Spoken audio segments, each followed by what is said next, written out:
If you're like most people, you probably have the wrong kind of smoke detector in your house. A News Channel 5 investigation exposed how these detectors have trouble detecting smoke. So why are they still being sold? And why aren't consumers being warned?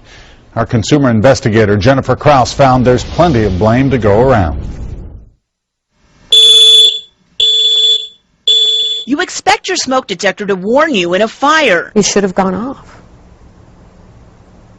It didn't. But our investigation found for an alarming number of people, At what point did you hear your smoke detector? Never. They never went off. their detector fails to go off when they need it most.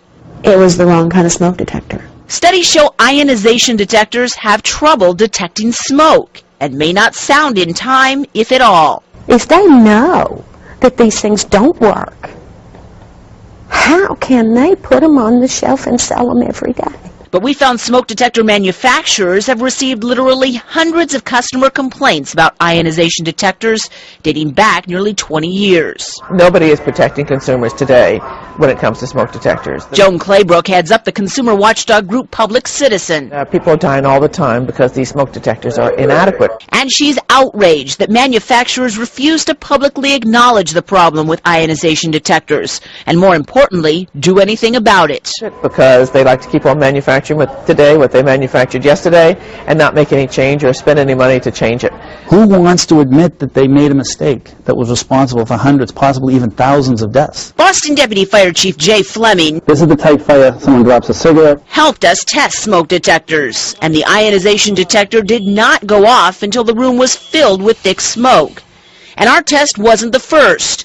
This video we uncovered shows how government scientists came to the same conclusion 4 years ago, finding ionization detectors sometimes fail to alarm in smoldering fires, even when visibility is significantly degraded by smoke. This has been documented by everyone who's ever looked at the problem. In fact, we found the Consumer Product Safety Commission expressed serious concerns about these detectors as early as 1995.